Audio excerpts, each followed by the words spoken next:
Vamos lá. Pontos.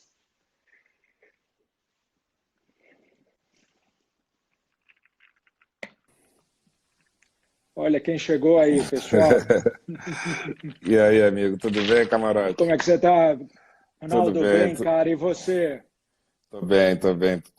Sofrendo nessa quarentena igual todo mundo, mas é o que temos, né? Temos que É, aguentar bem, ter muita paciência nesse momento, né? cara, Eu comecei, eu fiquei um mês confinado no meu apartamento em Madrid, que é onde eu vivo, já tem 3 anos. tá, E essa semana passada eu consegui trazer minhas filhas para Madrid. Então elas chegaram no sábado, não, no domingo. Domingo aí chegaram em Madrid e aí eu consegui também, porque aqui afrouxou um pouquinho o estado de emergência na Espanha, liberando os serviços não essenciais a voltarem pouco a pouco também. Então eu consegui vir para casa em Valladolid, que a gente tem uma casa aqui em Valladolid que é bem grande, com terreno. Imagina, eu estava no apartamento com 2 cachorras, 30 dias e, enfim, tava complicado. E agora finalmente estou mais tranquilo, com minhas filhas estão aqui, as cachorras estão que, tranquilas. que bom, que bom, que bom. Cara, eu queria te agradecer a oportunidade de ter você conversando com a gente hoje. É sempre bom te ver, mesmo que à distância. Bom saber que você está bem, que a família está bem. Pô, mas eu devo, Ah, devo, devo uma visita, né? Eu vi o estúdio, o escritório novo aí em São Paulo, bacana. Curti, muito bom, ficou muito lindo. muito obrigado. Muito obrigado. Quando você estiver no Brasil, eu quero que você vá lá visitar. E a gente resolveu fazer essa série de conversas, Ronaldo.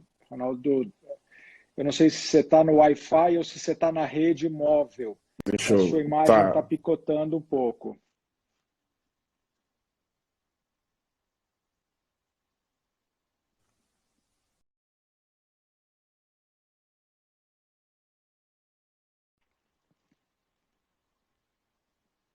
tá me ouvindo? Oi, agora melhorou, Estamos ao melhorou, vivo agora ainda? melhorou. Estamos ao Bom, eu vivo, tirei. estamos ao vivo. Então, eu estava te agradecendo e estava dizendo que a gente resolveu fazer essa série de lives, porque ainda mais porque as pessoas agora, assim como nós, estamos em casa, de quarentena, continua trabalhando, mas sem aquela possibilidade de ir e vir com a liberdade que a gente tinha até não muito tempo atrás. Eu tenho resolvido convidar algumas pessoas que têm uma história que possam servir de inspiração para esse momento muito difícil que a gente está vivendo. E você é dono de uma das histórias mais inspiradoras que eu conheço. E falei, puta, eu vou chamar o Ronaldo para a gente conversar, para que ele possa falar um pouco dessa história dele. Tem muita gente que já vê o Ronaldo celebridade e um dos melhores jogadores de futebol do mundo, mas não sabe que o Ronaldo atravessou uma série de desafios até chegar na Espanha, até chegar onde você está hoje, sócio de um time de futebol, com as muitas outras empresas que a gente vai falar dela. E eu acho que as pessoas, numa conversa dessa, podem tirar alguma inspiração e algum insight. Então, obviamente que todo mundo conhece o Ronaldo, mas para os que não sabem muito do histórico dele, o Ronaldo é um cara mais novo que eu, ele tem 43 anos, nasceu no Rio de Janeiro, e começou muito novo no futebol, né, Ronaldo? Você começou com 9 anos de idade, jogando no gol. É inimaginável imaginar que você já jogou no gol. Essa história é muito engraçada. Eu já contei algumas vezes, mas eu sempre gosto de lembrar dessa história. Eu fui fazer uma peneira, uma espécie de teste, né, no futsal, no clube perto da minha casa, no Valqueire Tênis Clube. Chegando lá, tinha centenas de garotos da minha idade, e aí era dividido por posição. Então eu queria jogar na linha, de qualquer maneira, de pivô ou de ala direita, que eram as posições mais fáceis para mim. Só que aí eu fui na fila e eram, tipo, 15 garotos na posição que eu queria. E eu, super tímido, entrei lá, foram me empurrando, eu fiquei o último da fila. E aí eu olhei para a fila de goleiro, só tinha 2 goleiros. E aí eu mudei a minha fila, eu fui para a fila de goleiro. E aí eu fiz o teste, passei como goleiro, fiquei uma semana de goleiro. Na semana seguinte, que eu já estava aprovado, eu falei com o treinador: olha que eu não sou goleiro, eu só entrei de goleiro porque a fila de ala direita e pivô estava muito grande, eu não ia conseguir passar no teste. Então eu resolvi entrar na fila de goleiro e passei o teste, mas eu queria que você me visse atuando na linha. E ele deixou tranquilamente, comecei a treinar na linha, ele gostou e falou: você realmente não é goleiro, e a partir de agora você vai ser federado e vai jogar na linha. E assim começou a minha história no futebol, né? Com 9 anos, já tendo que tomar essas decisões, né? Ninguém me ensinou isso, foi meio que um instinto de sobrevivência, né? E eu acabei escolhendo a fila de goleiro para entrar no time e acabou dando certo. Então a gente já pode tirar uma primeira lição dessa história pitoresca, que aos 9 anos você teve a grandeza de entender que você não precisou esperar todas as condições estarem 100% perfeitas para começar a fazer o que você queria começar a fazer, que era jogar futebol. Você se sujeitou até a ir para o gol, que com certeza não era uma posição que você ia ter muito sucesso na sua vida, dado o histórico de um dos maiores goleadores da história. Mas você não voltou para casa pensando: pô, não tinha mais vaga na linha, eu precisei voltar porque não tinha. Você foi lá e você topou ser goleiro por uma semana. Então, eu acho que essa é uma das grandes sacadas que as pessoas precisam ter sempre nos seus negócios, seja eles quais forem. Não esperem 100% das condições estarem favoráveis para começar alguma coisa. Se esse é o seu instinto, vá e faça. Foi muito legal essa história, improvisação assim, é estranho falar de uma criança de 9 anos, né, improvisando dessa maneira, mas como era meu sonho, eu só pensava em futebol, o tempo todo futebol, e acabei improvisando e deu certo. Mas eu acho que essa mensagem é a mais positiva, de que não devemos estar esperando aí a oportunidade cair de bandeja na nossa frente. Temos que nos adaptar também àquela realidade e buscar a melhor opção. Foi o que eu fiz. Acho que é bacana como mensagem. Sem dúvida. E aí depois eu estou vendo aqui que você saiu, foi para o Social Ramos Clube, já com passe comprado por algum dinheiro, e depois para o São Cristóvão, onde ficou entre os 13 e os 16 anos.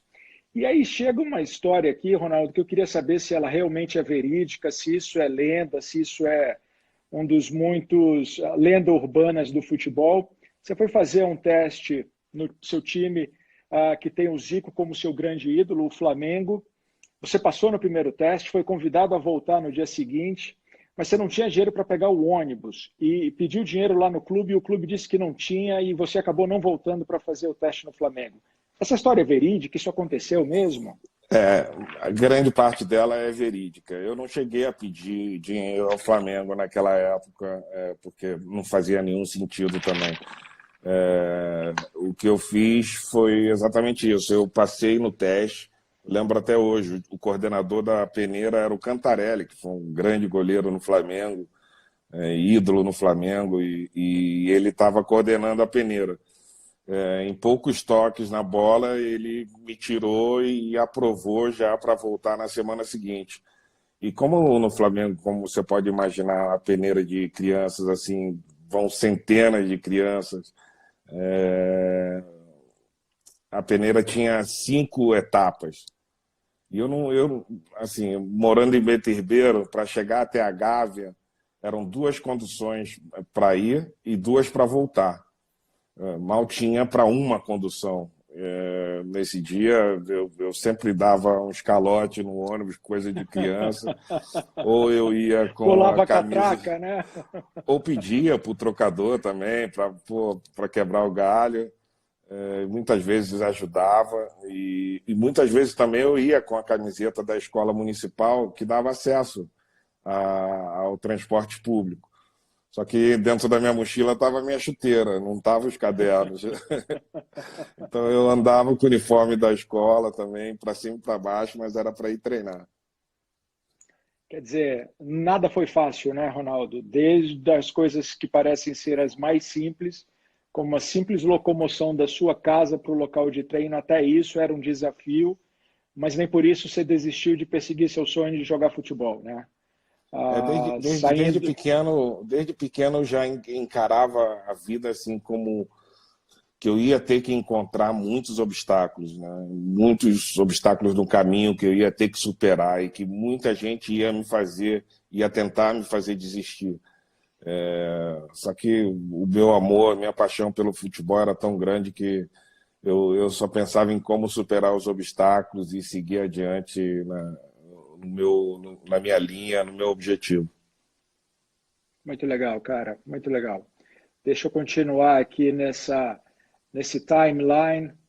E aí, bom, aos 16 anos você foi para o Cruzeiro, começou a aparecer o seu Não, enorme eu fui para o talento. Cruzeiro com 15 anos, na verdade. 15 Eu anos, joguei um ok. campeonato de júnior, eu era da categoria de juvenil ainda. Eu já treinava no profissional do Cruzeiro e jogava no júnior. E com 16 anos eu estreiei no profissional do Cruzeiro, no Campeonato Mineiro. E aí já começou a minha história no profissional. Bom, aqui tem aquela imagem clássica de você tirar a bola da mão do goleiro e ir lá e fazer o gol. Cara de moleque ainda, novinho, né? Bom, Tirando onda. moleque de tudo, né, ali. Esse Bom, gol é muito famoso, porque foi inusitada a reação do Rodolfo Rodrigues, né, de defender a bola, soltar, ele foi ironizar com a torcida, e eu estava atento, como um centroavante deve estar sempre ali esperando a oportunidade. bola estava em jogo, né? A bola estava viva, né? A bola está sempre em jogo.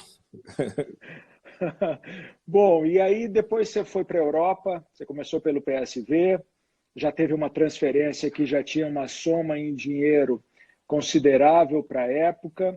Com 17 anos você foi para a seleção, participou da Copa de 94. Eu morava nos Estados Unidos e lembro de você no banco de reservas naquela Copa e lembro de você tirando onda, batendo foto deitado no gramado, já campeão do mundo. Você já conseguiu começar a perceber ali o que era o espírito da seleção e já começou com o pé direito vendo a seleção campeã.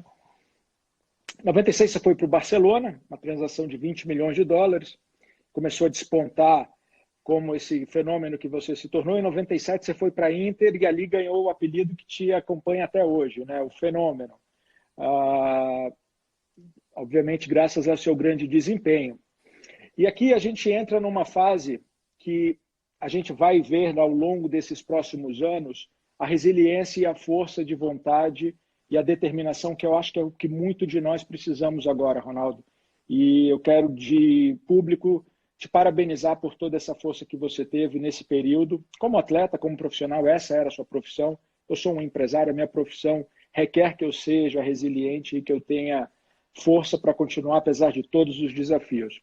Bom, na final da Copa, em 98, o Brasil chegou ao final da Copa, você teve aquele problema de saúde, o Brasil acabou perdendo, muita gente começou a questionar se o Ronaldo tinha condições de fazer o que ele sabe fazer durante 90 minutos num time, e na seleção teve um problema médico que não permitiu que ele performasse. Obviamente, você é um cara muito novo ainda, as pessoas começaram como a gente sabe que em qualquer ramo da imprensa tem sempre os críticos, os ácidos e os mais corretos. Você começou a ser questionado, mas isso não te abateu, você seguiu em frente, continuou jogando pela Inter, até que no ano de 2000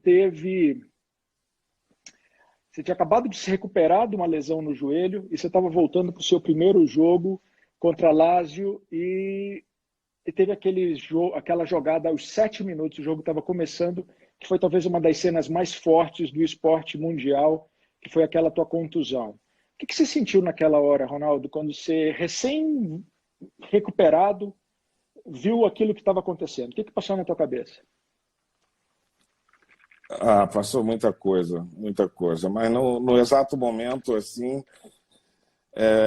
eu fiquei desesperado, como eu não sabia a gravidade da lesão. O que eu senti que realmente, se você pega um elástico desse de botar no punho, você, só que o mais grossinho, para simular um tendão patelar, você puxa ele até arrebentar, você vai ouvir um estalo muito grande. E foi o estalo que eu vi na rotura do tendão patelar. Né? Na primeira e na segunda vez foi a mesma, idêntica lesão. Eu já carregava uma tendinite crônica no próprio tendão rotuliano e durante muito tempo, como você disse, né, depois da minha primeira temporada na Inter, eu comecei a sentir essa tendinite crônica e fiquei arrastando essa dor. E tentamos fazer uma primeira cirurgia que foi para fazer uma espécie de sutura local, ou seja, tinha uma pequena parte fissurada e fizeram um remendo nela só no pedacinho. E foi justamente aonde arrebentou na minha volta no jogo contra a Lazio. E aí, quando arrebenta o tendão, eu entro em desespero, lógico. A dor nem era tão forte assim, eu conseguia aguentar a dor, mas a cabeça já começava a ir a 1 milhão, né? Pensando o que é isso, o que está acontecendo, qual o risco que eu vou ter, né? O risco da minha carreira, meu futuro. Eu tinha 24 anos, se eu não me engano, quando isso aconteceu. Bom, já era bem sucedido, não era questão de dinheiro que eu pensava, mas do meu sonho, né? Tudo que eu batalhei para chegar até ali e, de repente, uma lesão tão grave que até então no futebol não havia precedente, não havia histórico, ninguém sabia como tratar aquela lesão, não tínhamos previsão de quando voltar, não sabíamos que se ia voltar, porque vários médicos, inclusive que me consultaram, disseram que eu não poderia voltar a jogar e que, com sorte, eu poderia voltar a caminhar, mas nunca mais correr e fazer esporte de alto rendimento. Uau! Fui fazendo várias visitas, e eu continuei firme com aquele que me operou, que foi o Dr. Gerard Sayan, que é um francês especialista em coluna, que foi o médico que, inclusive, tempos depois, foi o que fez a operação e o acompanhamento do Michael Schumacher. E ele me operou a primeira vez e ele sempre me transmitia uma tranquilidade muito grande, porque mesmo depois de 8 meses operado, eu não conseguia ter uma flexão do joelho de 120 graus. Ou seja, se eu estou sentado, eu não conseguia botar os pés no chão, dobrando o joelho. A minha perna tinha que ficar um pouquinho esticada, porque eu não tinha exatamente essa flexão do joelho. Isso já com 8 meses depois da cirurgia. Tão grave foi, tão difícil foi a recuperação, porque realmente a gente foi com muito cuidado. E depois eu fui, no 8º mês, eu fui num médico em Vail, no Colorado, um dos maiores especialistas nos Estados Unidos. Ele me examinou, fiz vários exames de imagem, e no final, no consultório dele, ele virou para mim e falou: ó, eu deveria te operar novamente para você, com sorte também, ter uma vida normal, fazer esporte normal, mas sem alto rendimento, porque a tua lesão foi mal operada e não vai ter jeito de você voltar a jogar. Bom, eu saí assim, uma depressão de veio, voei direto para Paris, fui encontrar o médico que me operou, levei as opiniões que eu tinha recolhido e mostrei para ele e o médico Geraçaiano outra vez me tranquilizou, falou, vamos ficar 3 meses numa clínica no sul da França, do lado de Biarritz, e que era um centro de referência de esportes amadores na França, que ele tinha um certo controle lá. Inclusive era muito próximo de São Sebastião, que é na Espanha, que tinha, eu lembro até hoje que tinha o melhor restaurante lá que chama Arsac. Você deve ter ouvido falar, é um que já ganhou várias estrelas Michelin. E então eu ia quase que toda semana nesse restaurante. Eu fiquei 4 meses nesse centro de referência para recuperar. Consegui recuperar os graus de flexão que precisava meu joelho, e depois de quase 2 anos eu voltei a jogar. 2 anos, Ronaldo? Quase 2 anos. Foram 1 ano e 9 meses, para ser mais próximo do que foi realmente. E isso tudo é muito tempo para um atleta profissional, para você voltar à forma física. Quando você começa a treinar, outros problemas vão aparecendo, musculares, enfim.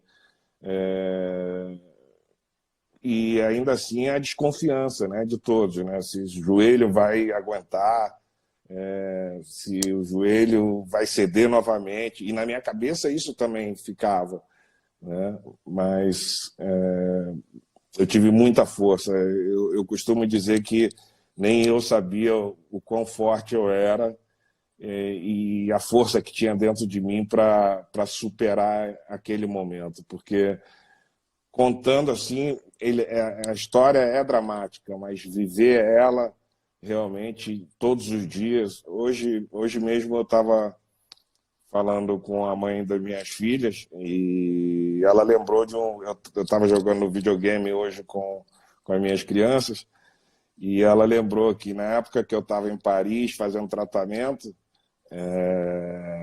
isso da segunda operação, né, que foi exatamente a mesma, que eu fiquei 2 meses num sofá na mesma posição fazendo tratamento.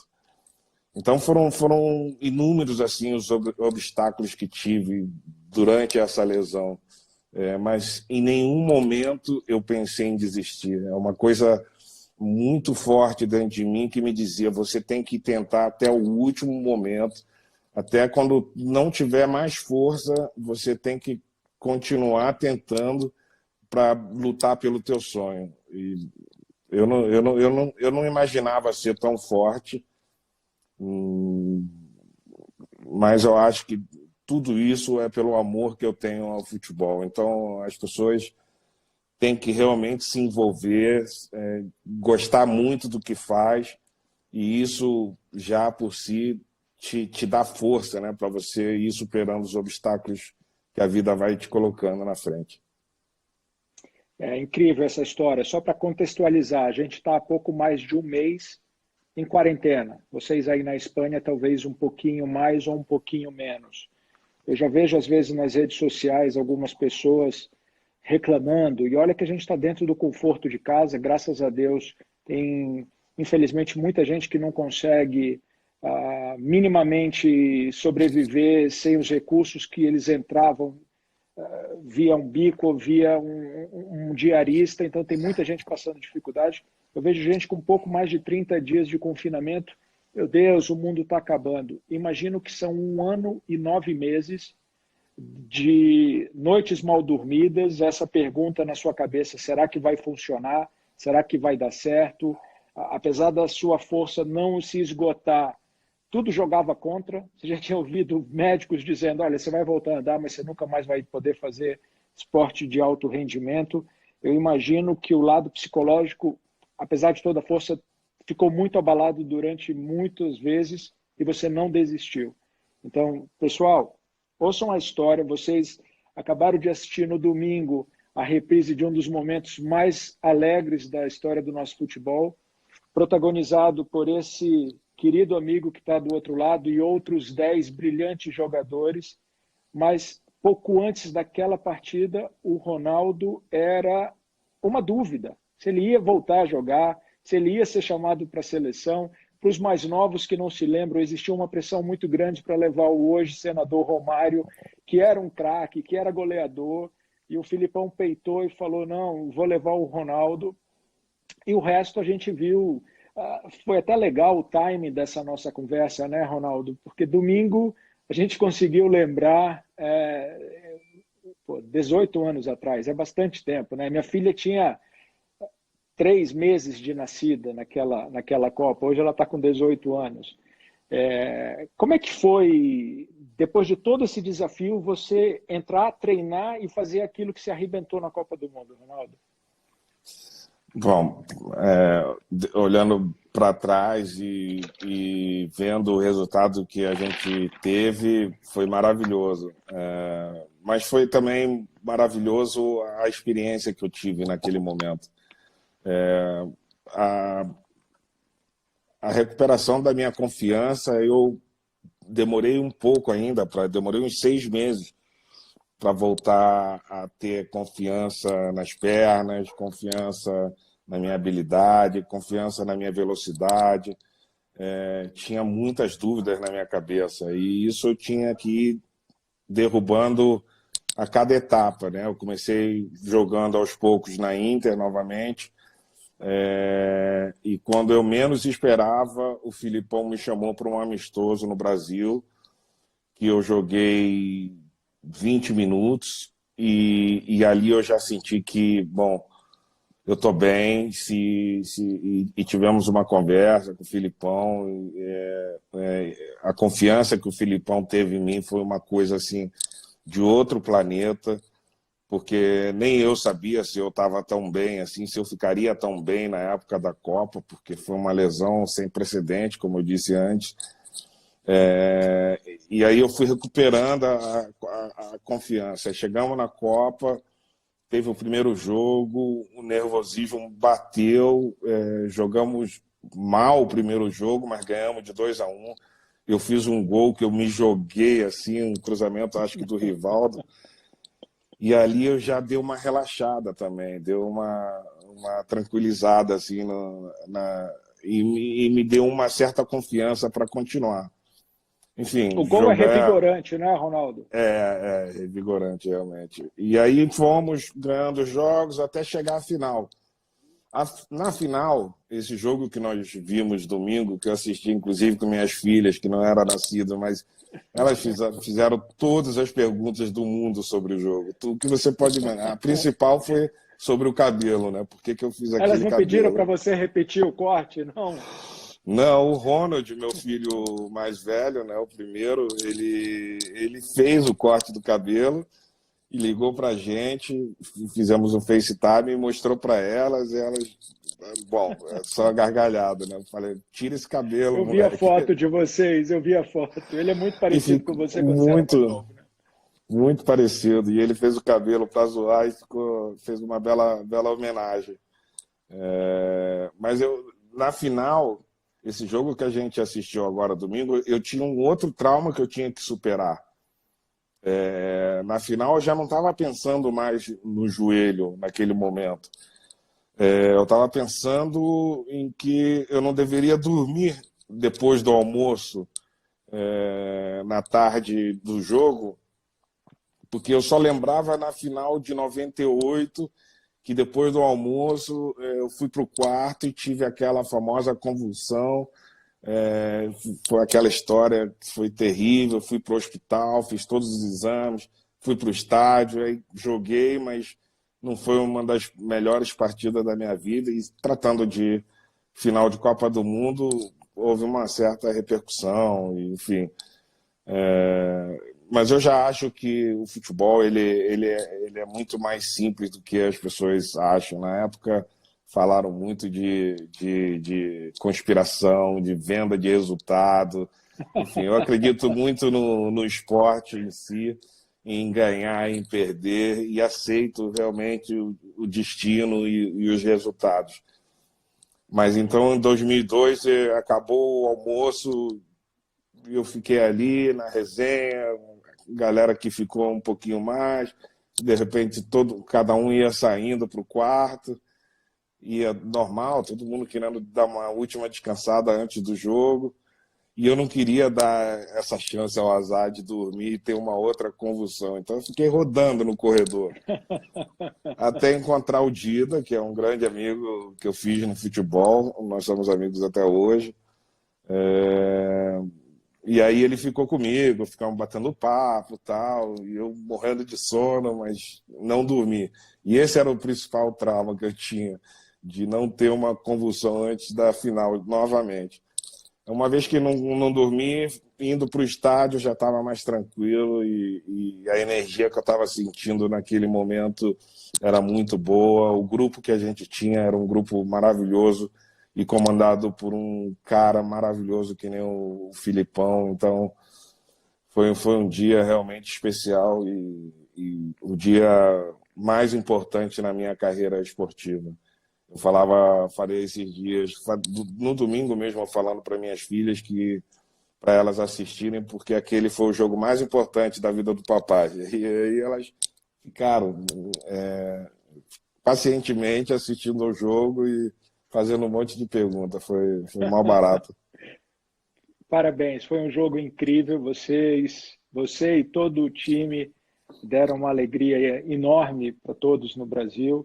E se arrebentou no jogo, e eu acho que completa esse ciclo de toda essa superação que você viveu desde lá dos 9 anos de idade, goleiro, uma semana, não era sua posição, mas você topou, não tinha o dinheiro para voltar para fazer mais uma peneira no Flamengo, continuou, N contusões, não parou, médicos dizendo para você que estava acabado, e você não desistiu, e você foi pentacampeão do mundo, você foi o artilheiro da Copa, você continuou com a sua carreira, e eu vou dar um pequeno salto agora, a gente sabe, deve ter uma enorme torcida corintiana aqui nos assistindo, a gente sabe que depois que você voltou da Europa, você deu uma enorme alegria para os muitos corintianos que vibraram muito com aquele campeonato que você ganhou vários lá para o Corinthians. Mas eu quero dar um salto até pela limitação que a gente tem de tempo com o Instagram, que isso aqui seria uma conversa para 3 horas, com toda certeza. A gente dá um pulo aqui para 2011, quando você migrou de ser um atleta para ser um empresário, para ser um empreendedor. Eu lembro que naquela época, eu tenho até uma foto aqui, você deve ter guardado aí nos seus arquivos, assim que o Ronaldo começou a empreender, na Nine, a gente fez uma capa com ele da Forbes, tem no nosso aplicativo, para quem não conhece essa matéria e essa capa, você pode ir lá. Ronaldo, o fenômeno, o empresário fenômeno. Essa foi a edição número 5 da Forbes do Brasil, a gente já está na 77, olha quanto tempo faz. Então, em 2011... Que bacana. Foi uma das capas mais vendidas da Forbes, tá, Ronaldo? Em 2011, você fundou a Nine, uma empresa de marketing esportivo que fazia parte, você tinha uma sociedade com o grupo WPP, a Nine existiu até 2016, você foi para uma época para Londres, você fez um período dentro da sede, aprendendo inglês e ampliando seus horizontes como empresário, e ao final desse ciclo você começou a se lançar a voos maiores, né?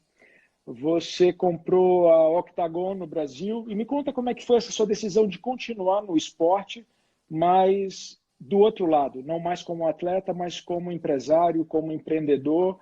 Me fala como é que foi essa migração, Ronaldo. Bom, assim,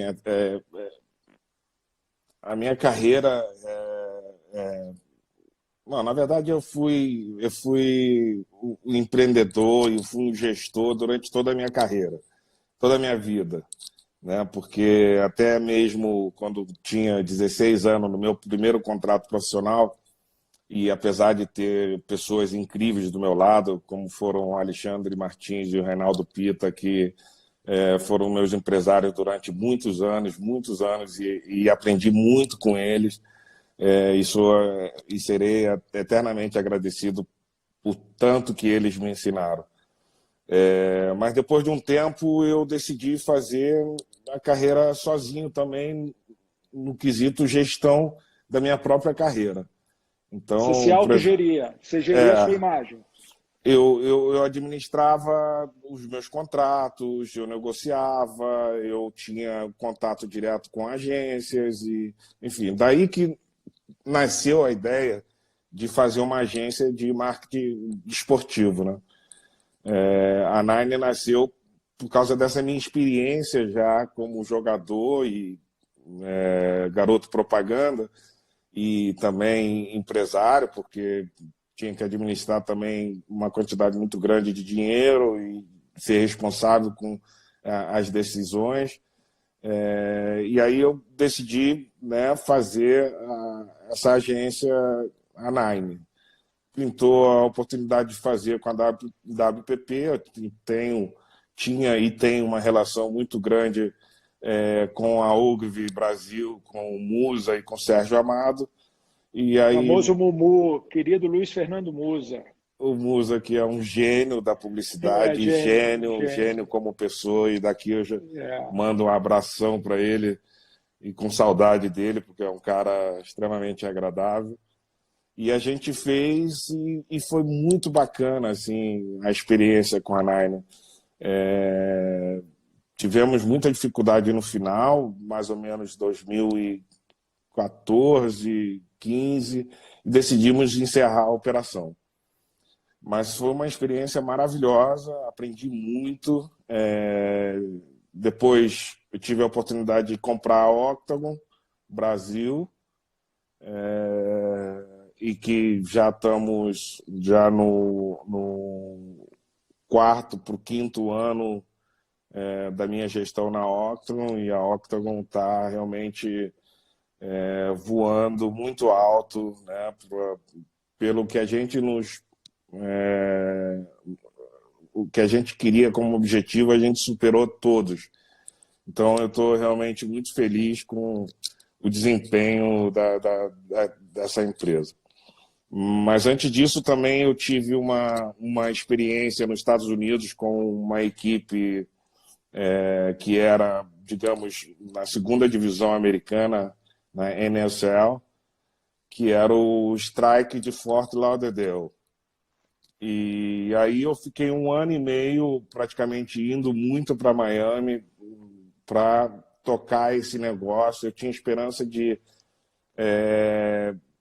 montar uma turma legal em Fort Lauderdale e migrar da NSL para MLS. Montamos tudo direitinho, logicamente não tínhamos a intenção nem o dinheiro para pagar a franquia da MLS e queríamos fazer uma espécie de proposta para a MLS, no caso de o campeão da NSL se pudesse ir para MLS, né, obviamente arcando com tudo o que é requerido pela Pela MLS, ou liga. seja, estádio, talvez não a franquia por completa, mas alguma coisa deveríamos de pagar. E tive uma negativa, assim, de primeira. Então, o sonho nos Estados Unidos, para mim, acabou rápido, durou 1 ano e meio. Mas que para mim também foi uma experiência ótima, né? Porque ver como os americanos produzem, como os americanos pensam na hora de gestão, para mim foi um aprendizado muito grande, muito válido. E levo isso comigo até hoje no Valladolid.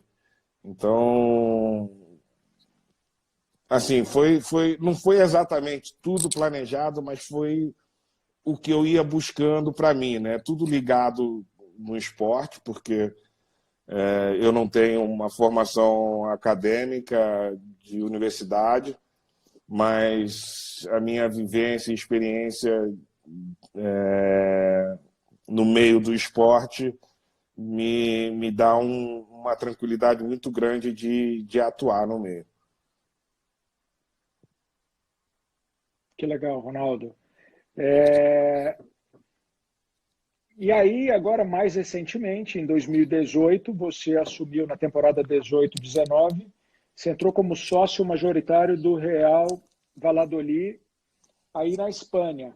Então, quer dizer, aquela experiência que você teve em Fort Lauderdale não deixou de ser muito útil. Você, como gestor de um time, aprendeu bastante coisa que você deve estar colocando em prática hoje, né? Um dos seus desafios era que o time, você tinha o menor orçamento de toda a Liga Espanhola, né? Quer dizer, você entrou numa bucha, você não entrou num time que você acostumou quando você passou pelo futebol espanhol jogando nas duas maiores potências de torcida e de finanças do futebol espanhol, você foi para o de menor orçamento, e a sua intenção era que ele se mantivesse na primeira liga, né? na primeira divisão. Como é que foi que você conseguiu fazer essa reviravolta quando você entrou no time? Olha, eu decidi fazer esse investimento, que foi um investimento alto, né, de 30 milhões de euros por, a princípio, 51% das ações do clube. Hoje eu tenho 82% das ações do clube. E comecei primeiro a montar a equipe de gestão, né? Antes de pensar nos atletas, você foi para a gestão. Antes de pensar nos atletas, porque também não podia fazer uma mudança drástica, porque o orçamento era muito pequeno. Peguei o clube com 25 milhões de dívida com a Receita Federal, né, na Espanha, e com a implementação do fair play financeiro da Liga Espanhola, essa dívida ela tem que ser abatida automaticamente com o recebimento que você tem de televisão. Então, eu tinha que abater a dívida e sobrava pouco dinheiro para fazer o time. Mas antes de pensar nisso, eu tinha que pensar na galera que eu ia montar para administrar o clube comigo. Daí eu pensei no Mate e no Gabriel, foram as duas primeiras pessoas que eu pensei. O Davi Spinac é um cara de comunicação que trabalhou comigo muitos anos aqui na Espanha. É o meu chefe de gabinete e diretor de comunicação. O Mathieu, que ele foi o primeiro presidente da Octagon Brasil, no início da Octagon Brasil, que aí a gente voltou a trabalhar na Rússia em 2018, na Copa do Mundo, a gente trabalhou junto, a gente teve um vínculo forte. Aí eu chamei ele e trouxe o Gabriel, que era o Gabriel Lima, ele era o presidente da Octagon no Brasil. Eu trouxe ele para novos negócios e marketing aqui no Valladolid. Então, o clube ficaria eu, Matt, de CEO, e o Gabriel Lima, de novos negócios e marketing. O Davi Spinardi, comunicação e presidência, gabinete da presidência, e a partir daí a gente já começou a montar um planejamento para o clube. Não tinha muito o que fazer, a não ser torcer muito para que o time permanecesse na primeira divisão, principalmente nesse primeiro ano que a verba estava extremamente contada e curta, e foi o que a gente fez. Apostamos no time que tinha subido da segunda divisão para a primeira, renovando alguns jogadores e dando moral para eles. Por fim, conseguimos manter a categoria com o menor orçamento da Liga Espanhola. E aí as coisas melhoraram muito, porque tivemos tempo já para planejar realmente o que seria o novo Valladolid. E já nesse ano, antes do início do campeonato, a gente fez uma reforma, várias reformas no estádio. Nós tínhamos um fosso, lembra aquele fosso antigo que o Maracanã tinha, que separava a geral do campo? Do campo, lembra? E o estádio do Valladolid também tinha isso. Parece brincadeira, né? Um estádio tão velho num futebol, na Liga Espanhola. Então a gente decidiu fazer essa reforma, tiramos o fosso, aumentamos em 3.000 a capacidade do estádio, fizemos pacotes incríveis de novas experiências nessas localidades. Mudamos completamente vestiário, academia, novos camarotes, todos os bares, banheiros, enfim, fizemos uma reforma muito grande assim, no estádio. Coisas importantes para o nosso torcedor, né? Qual é a população de Valladolid, Ronaldo? Valladolid tem quase 250 mil habitantes. A região de Castilha e Leão tem quase 2,5 milhões de pessoas. Qual é a capacidade do estádio? O estádio tem a capacidade de 27 mil torcedores.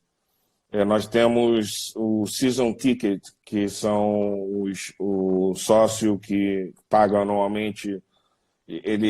Aqui na Espanha funciona com Season Ticket. Eu não sei como é que fala em português. Seria em português. Aqui seria o sócio torcedor, mais ou menos, que compra o passe anual não, e o sócio torcedor os jogos em casa. Todos os jogos. Ele compra já todos os jogos antecipadamente. A gente tem 22 mil sócios pagantes anual, que é o recorde já do clube. E estamos tendo uma média de 21 mil torcedores por jogo. É uma média muito alta. O Valladolid é o 13º clube histórico da Liga Espanhola. Numa classificação histórica, somos o 13º clube. E fizemos essas mudanças, mas temos ainda muito trabalho para fazer, né? O clube que encontrei realmente com pouquíssima infraestrutura, com pouquíssimo patrimônio. Nós estamos negociando com a prefeitura a compra do estádio, porque entendemos que aumentar o patrimônio do clube também é uma maneira da gente aumentar a nossa receita, explorar muito melhor a capacidade que o estádio tem e fazer com que o estádio seja realmente uma parte importante da cidade. Isso, por um lado. Temos outras prioridades.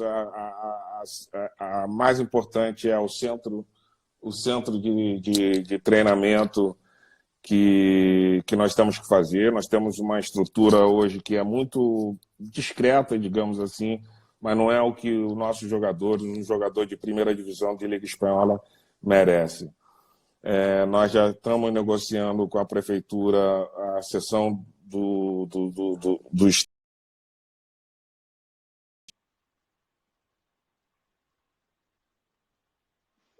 O Ronaldo caiu, deve ter tido algum problema de conexão. Vamos esperar ele pedir para voltar para a conversa. Conversa incrível, né? Eu sou suspeito, eu sou um fã grande dele. Está aqui ele de novo. Vamos lá, continuar.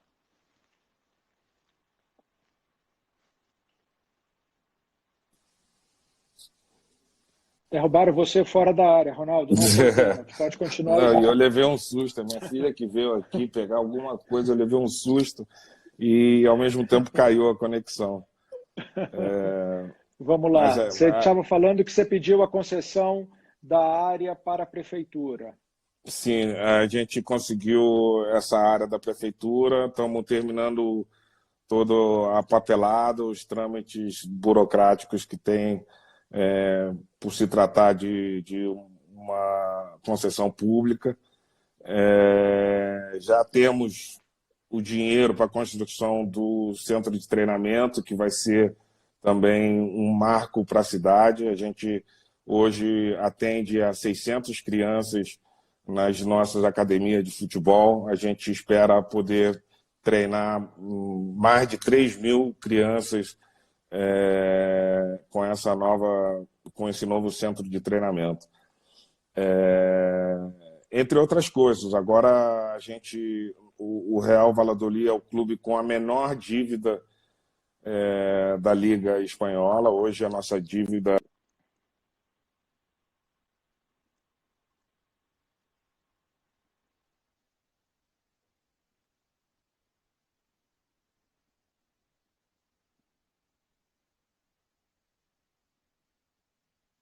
Voltei aqui. Tá me ouvindo? Estou te ouvindo. Cortou um pouquinho, mas estou te ouvindo. Hoje a gente pode dizer que é, é, somos o time com a menor dívida, mas temos muito trabalho ainda por fazer, Camarote. Temos aí uma ambição sem limite. E o mais bacana disso tudo é como a torcida e a cidade têm recebido esse novo projeto. Um apoio incondicional, total. E então isso me deixa com muito mais força para ir conseguindo os objetivos e fazer história no Valladolid. Cara, eu acho que, pelo esse breve relato que você fez, dá para perceber que a sua habilidade dentro do campo ela é igual, se não maior, fora. Gerir qualquer empresa é algo extremamente desafiador.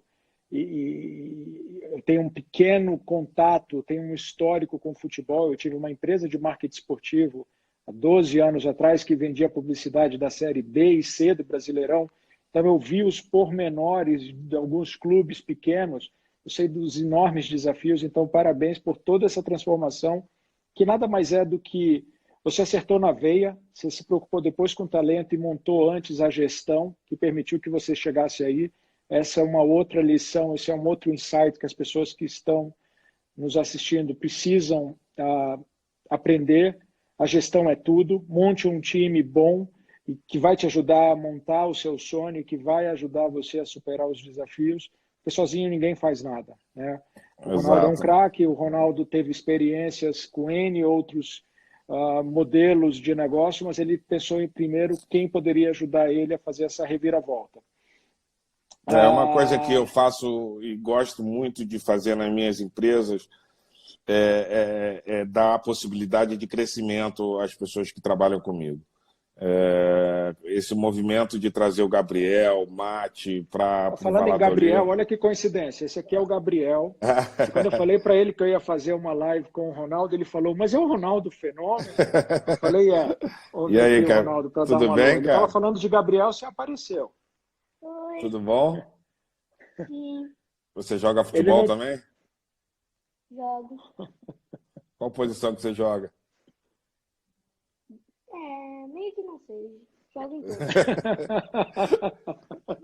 Vai lá, cara, Boa. você já deu um alô para ele. Obrigado. Um abraço, Gabriel. Um abraço, Gabi. Então você estava falando do Gabriel e chegou o Gabriel. Esse é o nosso Gabriel. Bacana. Não, eu dizia que nas minhas empresas eu gosto sempre de dar essa oportunidade da pessoa crescer.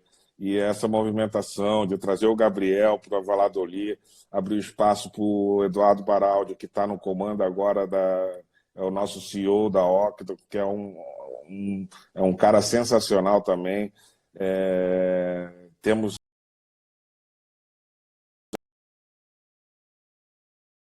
patrimonial que a gente faz para mais de 15 atletas, hoje já temos no nosso portfólio.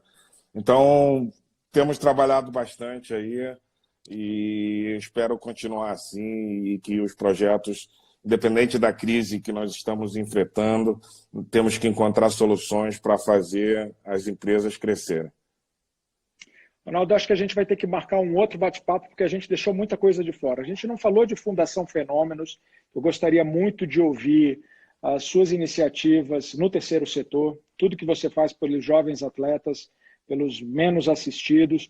A gente não falou do Family Office da R9, que você lançou há 2 anos atrás com o objetivo de oferecer serviço de gestão, que foi algo que foi fundamental na sua carreira. Você se autogeriu, você está passando esse know-how para os novos talentos esportivos hoje. A gente não falou de um boato que rolou na imprensa que você tem intenção de comprar clubes em Portugal e talvez na Inglaterra. E eu não te perguntei, agora que eu vi que você fez uma live com o seu querido amigo Beckham, se de repente o sonho dos Estados Unidos pode ser reativado lá com o Miami.